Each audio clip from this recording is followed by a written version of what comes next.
plumes and brilliant uniforms. But of all the spectacle, perhaps the appearance of the king's dog, Ceasar, was the most poignant and moving sight.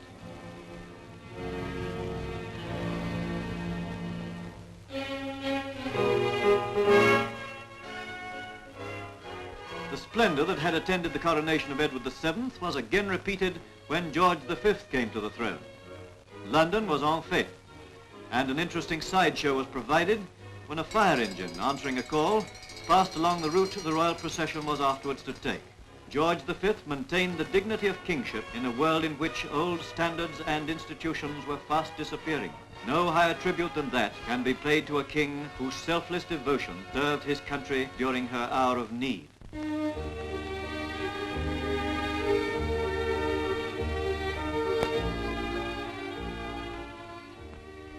Home, folks, a muscular story of sin and penitence. It is Sunday and a wet one. Elmer, the son, is over by the door. And here's Father. He knows a good thing when he tastes it. But Elmer isn't a good thing. Oh no, he's planning to go to a dance. And dancing to Father is a deadly sin. It's the devil's pastime, says Father, and goes out to do a spot of meditation. Elmer gives him plenty to think about. What's this, rebellion? Against a father like that? Oh dear, he's gone and done it. Just look at that hat.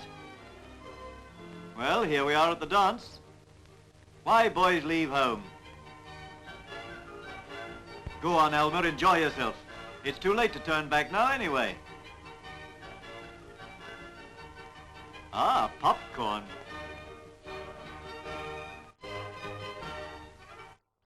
Poor mother. Temptation upon temptation. Take a look at Lizzie on the right. She's got ideas. Oh, mother, was it worth it? While at home, Ma and Sis are still waiting. Elmer finds that conscience makes cowards of us all. Where is my wandering boy tonight? I wouldn't care to be in Elmer's shoes. Don't let him tempt you, Mary. Father's still upset. Poor mother.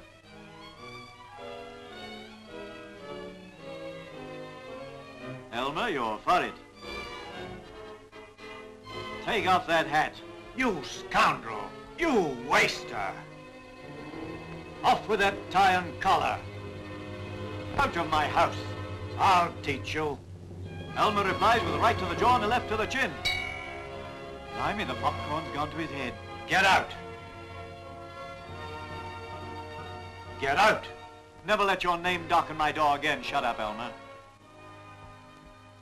Swear that you will never mention that profligate's name again. Or any other time.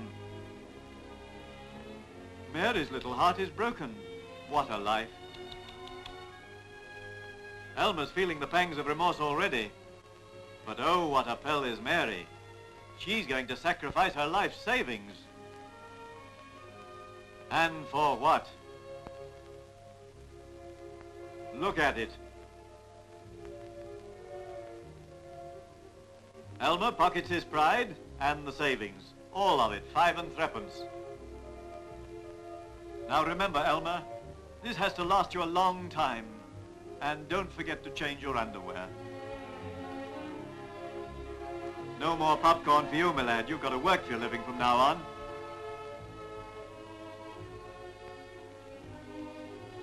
Ah, don't throw it away, Father. It's your own flesh and blood. All that's left of little Elmer. Maybe he's got a heart after all. What, haven't you gone yet?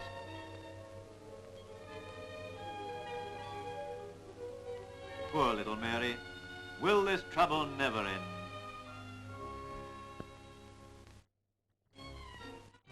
The tender passion. Under the spreading chestnut tree, the village blacksmith stands. Let's call him Eddie. Our love is in the air. Music, please. Eddie gets away to a good start. Eddie's liquor.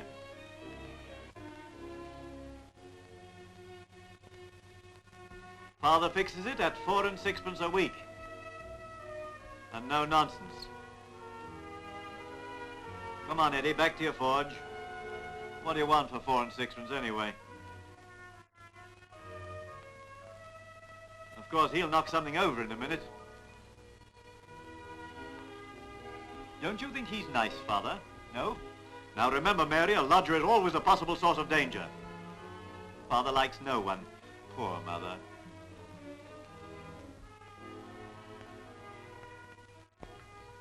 Of course, no one but Eddie would think of proposing in a hat like that.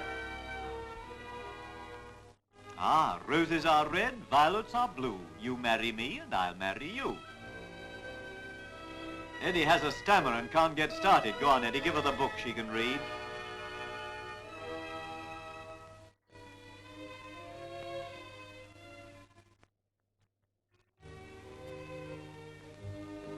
Go to it, Eddie.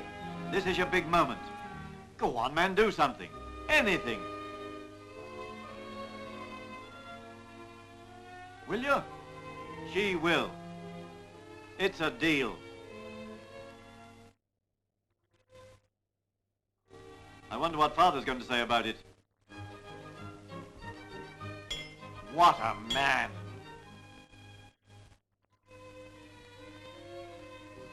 Parting is such sweet sorrow. Eddie's finding it expensive, too. Goodbye, Eddie. Hi, wait a minute, aren't you going to kiss her? Oh dear, even that has to be done for him. Ah, news from Elmer.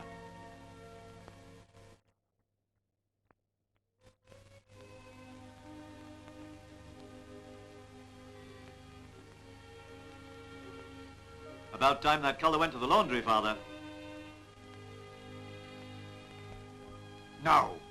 When Father puts his foot down, it stays put. Poor mother. At last, Mary discovers all. Elmer is saved from sin and destruction by a dirty collar. I'm afraid this means we'll see Elmer again. Well, there's one good thing about this. It's going to take Elmer off the dole.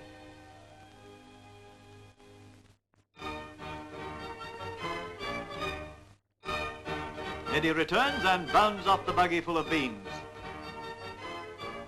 He's bought Mary a fur coat. I wonder what he's been up to. Elmer doesn't look too happy. Neither does Eddie.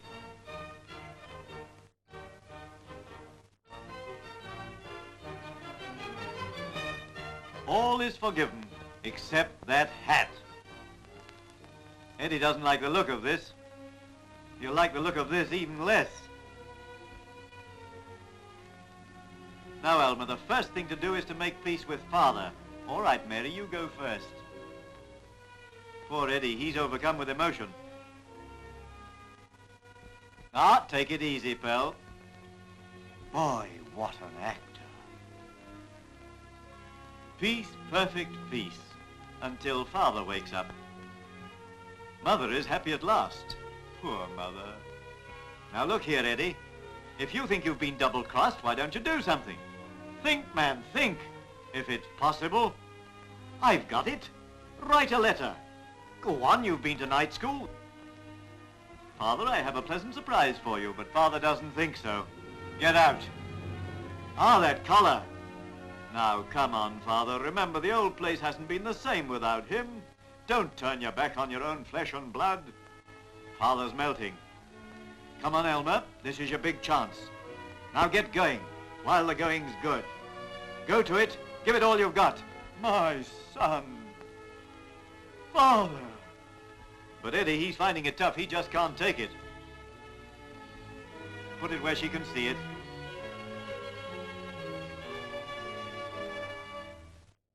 That laughter, it's too much. What's the meaning of all? What, Elmer? Oh. Now think, Eddie, think quickly. The letter.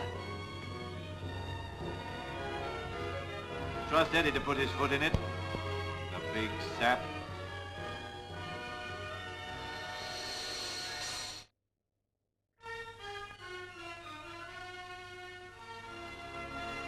Mary's loving heart is broken.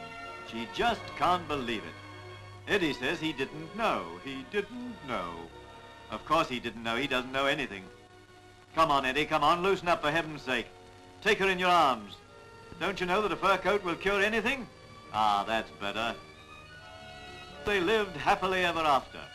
And now you know how Mary Pickford became the world's sweetheart.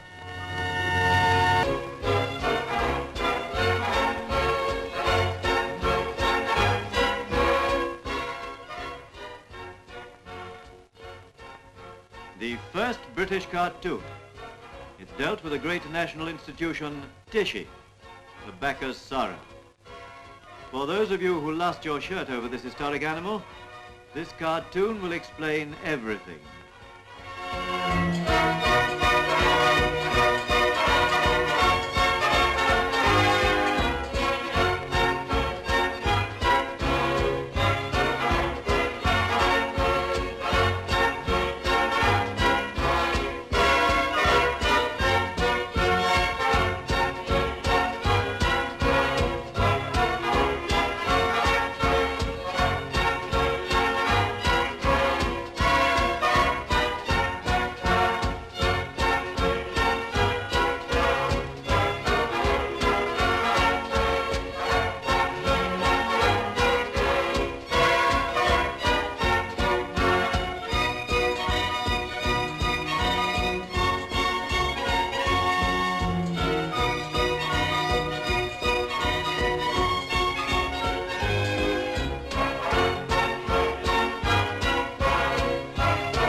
Years ago, Malcolm Campbell preparing to drive at the incredible speed of 60 miles per hour.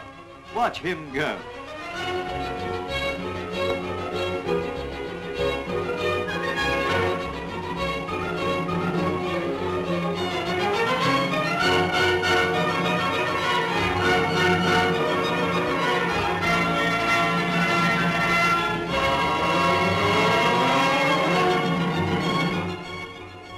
And now Sir Malcolm as he is today, breaking the world speed record at 301 miles per hour. Speed, speed, and more speed.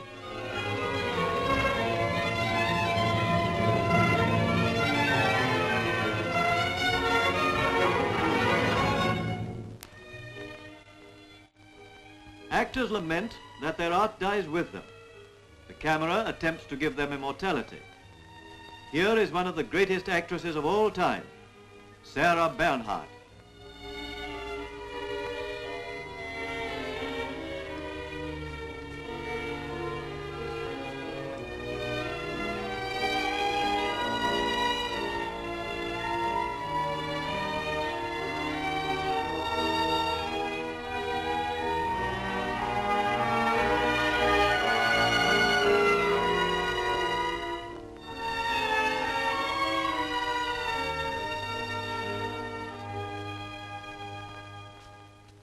And now the music hall, Little Titch.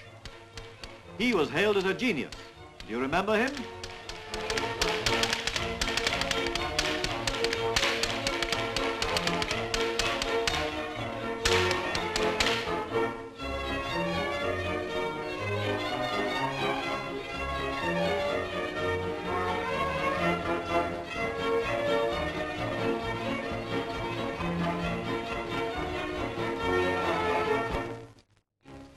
day of a film star is short. 3, 4, 5 years, and then obscurity. But the select few defy this law of change, and Harold Lloyd is one of them. He has maintained the popularity he earned in this early film.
The traditional English gentleman has not been forgotten by the cinema.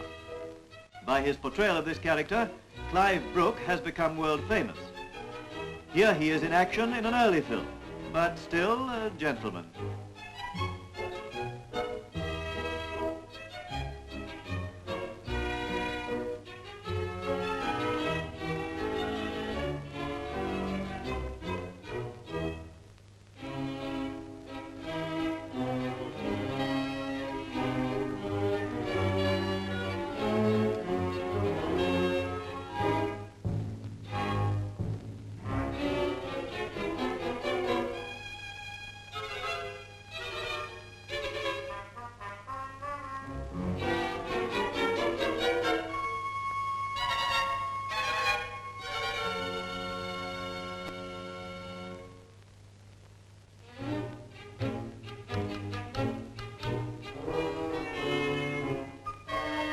Every day, Ronald Colman receives fan mail from all over the world. Here he is, on the left, in a film made in the days of when his mail consisted chiefly of a note from the tailor, couched in the usual terms.